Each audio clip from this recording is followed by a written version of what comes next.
of Selectmen approve a health department. We bring you the details coming up from our very own health agent. Plus, Recreation Director Colin Drury proposes a sponsorship policy that can increase revenue for the rec department to enhance and maintain fields. And later, local stars. We focus on the high school athletes and their record-breaking achievements. Also coming up, library learning. Those stories and much more ahead on ELCAT News Update.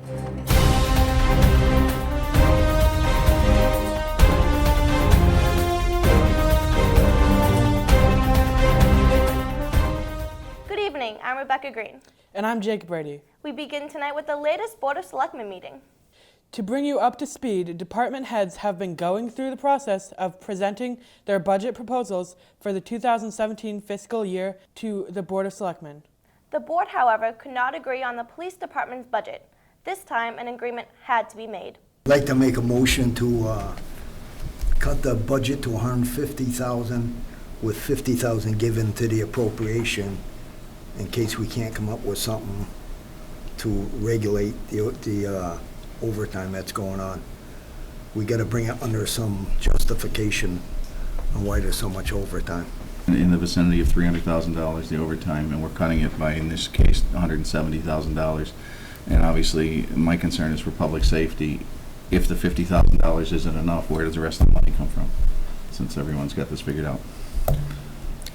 But over the last few years, it hasn't been under control, Paul. Nobody looked into it. They just passed everything. That's why it's come to a head right now. But it's been the same, like I said, it's been the same amount for 10 years, at least, if not longer. That don't make it right, though. It doesn't make it right, but Well, it's... that's why we're trying to address it right now. Have they turned any money back into the, at the end of the year from the budget? I don't know. No, because they've used it. No. All in favor? Aye. Aye. Any opposed? Aye. The motion's passed.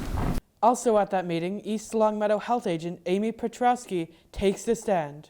Petrowski talks improvements. She begins with the permit process for local restaurants and businesses. So Billy, I think you saw these quickly. What I put in your packet, sorry for it being so late, was a rough draft to streamline our application and permitting process. Currently, the way we're doing it is we're sending out 1 to 6 pages of applications, plus 1 to 6 individual licenses to each of our restaurants or food service establishments. It seems like if we streamline them, which is the draft you have in front of you for both the application process and the permitting, that we'd be able to save a lot of money in printing, postage, time, and paper. ELCAT sits down with Petrowski to learn more about her day-to-day duties. I had previously worked for the town about a year and a half ago as one of your temporary agents. It was 10 hours a week when I was here. During that time, it was difficult to get some of the basic mandated inspections done. As the health agent, we're required to do the food service establishments, camps, septic systems, and pools. And moving it to full-time is going to allow us to really hit all of those mandated inspections. One other thing that we've done is for restaurants that are non-compliant after the first reinspection, the board voted in a fine. So because we were part-time, had 10 hours a week before, that follow-up sometimes didn't occur as often as it needed to. So now if I go into a place, I give them a time frame in which they should correct things. If they don't correct it by the time that time frame is up, they get a fine. So what it's going to do is it's going to create a lot more accountability for the restaurants in town and a lot more, a lot less duplication of violations from inspection to inspection. Petrowski continues with improvements. She asked the Board of Selectmen to approve a health department. I know I've been here just a short time, but in that time I've kind of identified an area that we can kind of streamline things for the department to bring some more accountability and cooperation between the different employees that we have. So I proposed to the board that multiple of the positions that you guys are currently have direct oversight for be combined into a health department. This would be a move toward a more traditional type of public health in communities around the state. This change would basically mean that there would be a health department which would be responsible for the day-to-day operations and enforcement, code enforcement, and then the health board would would be more for policy, direction, and oversight of the director. And the people that be under that be public health nurse, animal control officer, and MRC, emergency preparedness director positions under a combined health department with a health director. You know, we'll be able to have more control on what's going on, you know. Moving on to another meeting. At the latest planning board meeting, Recreation Director Colin Drury proposed a valuable idea that will bring in funds for the Recreation Department to better serve residents' sports needs. I mean, I guess essentially I'm representing a sponsorship policy that I wrote for the Board of Selectmen in September of 2012. And a small portion of it is signage on athletic fields. Many towns do this, including Wilbraham, Longmeadow, Springfield. One of the famous ones that everyone drives by is Picknelly Park. So everyone drives by that and the signage on the fence. So essentially what we're looking to do is, as part of our sponsorship policy, have the ability to get, I could say sponsors, but more supporters of East Long Meadow Recreation, and be able to show that support by the use of a banner on, more specifically, baseball and softball fields, because they have fences, and it's a little easier than, say, installing posts or anything along those lines for, say, soccer and things along, that's like the fences are already there, so it's easy. So as part of that, obviously we need to make sure that we're following, whether it be state, local, or town bylaws, to make sure we're doing it the right way. So that's why I'm here. Drury answers the board's questions along with explaining what fields will be involved. We're talking about all the East Long Meadow town-owned fields, correct? Be facilities that are run by the recreation department. Just by the recreation. For my purposes. Right. So it'd be, Center Field, Heritage Park, Pine Knoll, you could say Brown Just Farm. not the school systems. Yeah, essentially, Right. because, I feel that if the schools wanted to be a part of this sponsorship policy, because the Maybe true something benefit else, is right. for the fields and making Right. them better and making them more functional, more safe. And this is a function of being able to get the funds to do that. I feel that it would be the school's, I guess, decision to do Right. that for their own facilities as well. Having coached for you for 3 different years in the Mhm. past few years, I can tell you that the money is needed Oh, yeah. desperately to repair the Yeah. fields out there that our children are playing on. The fact that we don't have a field maintenance and safety plan here in the town for whether it be the correct clay for a baseball field or a fertilization program to make sure that we're giving a Or strong even surface to play divots on. and holes and Exactly, puddles for yeah. broken ankles filled. So having the right products and this system, I would say, is probably one of the way to get the funds to do that is to give them the right products so they have the right means to put them down. So The board showed support and appreciation, however, concerns arose during the meeting. Drury had a chance to share his research and explain why the sponsorship policy and signage would benefit the town. One of the things that I believe we had an issue with was determining who can and who can't. For instance, could you have like Camel cigarettes up there? How do we Yes. how do we And- filter this? And you can't. Right. The recent case Right. that just came down, the message on the signs cannot be discriminated against. There's your issue right there. Mhm. Not only that, but DPW, and you and I had spoken about it, Mhm. if I may. Please. DPW is not willing to give up the maintenance of the fields. So that's another issue. yeah, this would be more about buying the correct products for them to install. So the money would be shared with the rec department and the DPW? Yeah, well, the DPW currently right now does not purchase clay, does not purchase even the lines that are put down. We buy all the paint or any specific products. If a backstop goes down, we're responsible for purchasing the equipment to be installed. So really this would be an installation, being able to buy the correct products or equipment. The right tools for the job. You got it. Right. Yeah. Through the chair, how do other towns control what goes on the sign? Specifically Springfield, we know about, and other towns that do this. How do they prevent having, say, beer signs or cigarette signs? Some do, some don't. Some you could drive by and you're going to see gambling, cigarettes, and alcohol. You're going to see the local package store. You're going to see, whether it be Williams Distributing or even MGM. So you're going to see those on some. Others, they don't really control it, but what they do is make all the signs uniform. So you could have your company logo company name, and it's going to say proud supporter. And that's kind of what I'm thinking would be the case, not more of the best place to buy cigarettes, like something like that.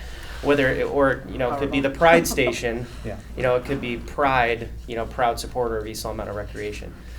So we're not looking for the taglines. We're not looking for your company, slogan. Are you looking to do that? Yeah, no, Put that we're in? just Okay. looking for, we're looking for supporters of town recreation, and we want to put, whether it's the pizza shop logo, the pizza shop with their phone number, proud supporter. Very simple signage, classy, all of them looking very uniform, so that way it looks like you meant to do it that way, as opposed to 65 different color signs and things all over the place. So kind of looking to make the fields look more professional, a little bit better, and then hopefully more playable. Switching to the Board of Library Trustees meeting, At their latest meeting, the board discussed applications for a new library director after Susan Peterson, who served as library director for 11 years, retired this month. the board discussed the position's qualifications and how the new position may be affected if the charter passes, restructuring our town government. The state requirement is, as you appoint a municipal librarian, that these librarians be qualified by having attained the designation of Masters of Library Science. Susan Peterson was a MLS, as it's called, and many of the librarians that we know and have worked with in the past have that. In fact, it is a state requirement. The role for librarians and public libraries is shrinking, and we may need to ask for some waiver if we don't get applications, or we should consider raising the salary rate if nothing comes in. But one of the thoughts expressed was that if we're going to have a charter change, and the person that the library director is reporting to and is salaried by and has to be responsive to, that an applicant would be well advised to hold off applying until that future was secure. And so we may not get anybody, but we'll be obliged to inform them of their circumstances. Speaking of the Charter Commission will continue to meet. The recent Charter Commission public hearing had a good turnout with about 100 East Long Meadow residents who attended. Now, the Commission will be reviewing the Charter itself for grammar and language corrections that can be made, Now moving on to library learning. where we cover what happens at the East Long Meadow Public Library and let you know what events are coming up. This week, ELCAT covered the special event, Is Hypnosis the Solution for You?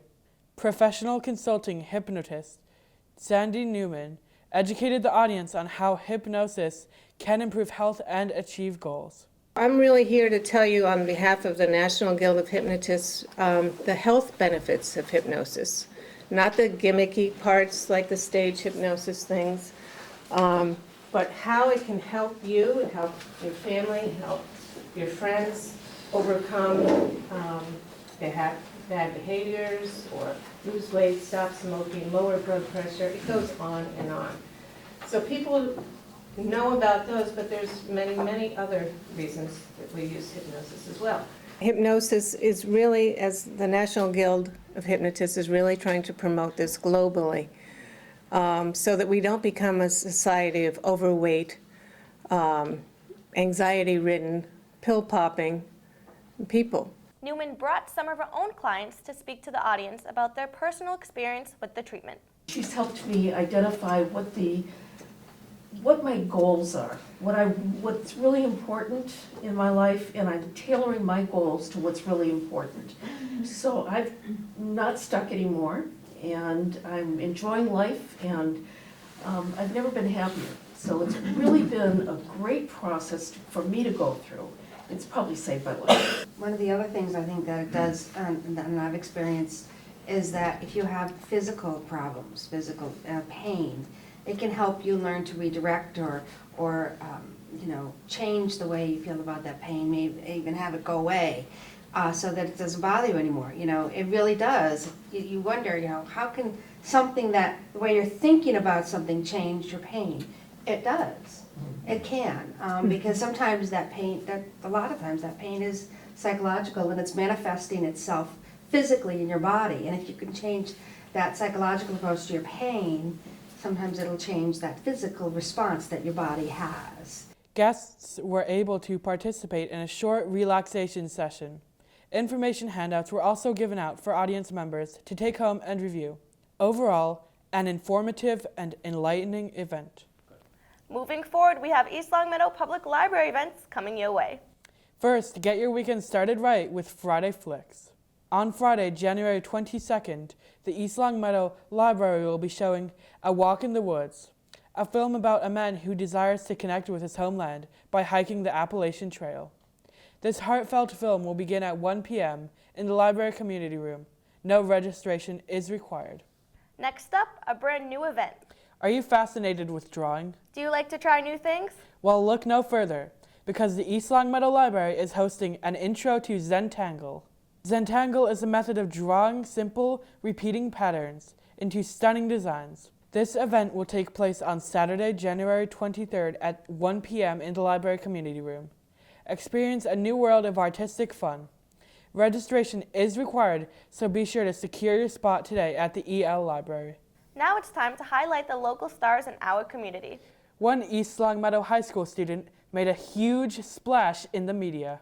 Sophomore at ELHS, Marina Wilkins broke the East Long Meadow diving record. The East Long Meadow girls swim team recently competed against Pope Francis. Not only did East Long Meadow blow their competitor out of the water with a score of 64-32, but also Wilkins shocked fans by setting the diving record much higher than before. Wilkins scored 270.05, breaking the 252.85 record set by Melanie Avadoulis in 2012. Another sport and another star. Remember the name Noah Peterson. Junior at ELHS, Noah Peterson has been named the 2015 Western Mass Golf Player of the Year by Mass Live. Peterson has been impressing fans for a long time, holding 2 PVAC individual titles, 2 top 3 finishes at Western Mass, and many other accomplishments. Find both our local star stories at masslive.com. You can become a star too. That's right. St. Michael's Players of St. Michael's Parish on Summers Road are hosting auditions for their next show, Cinderella. Auditions take place this week and show dates have been set for May. For more information, visit the St. Michael's Players website. We'll end tonight with public service announcements. First, make sure to hand in your nomination papers for the April 2016 local town election. The January 26th deadline is almost here. All nomination papers are available at the town clerk's office and need to be returned with the required 50 signatures of registered voters. For more information, stop in at the town hall. And an important announcement to any dog owners. 2016 dog licenses are now available. You can purchase your dog license at the town clerk's office. Remember, all current dog licenses expire March 31st, so don't forget to renew your dog license before time is up. Lastly, open burning season has officially started.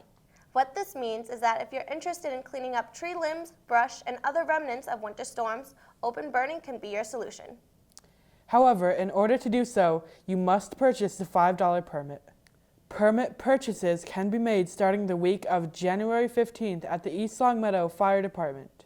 Hours of operation are Monday through Friday from 8 a.m. to 4 p.m. Well, that'll do it for us tonight on this edition of ELCAT News Update. Be sure to watch meetings on demand at our ELCAT YouTube channel, ELCAT 01028.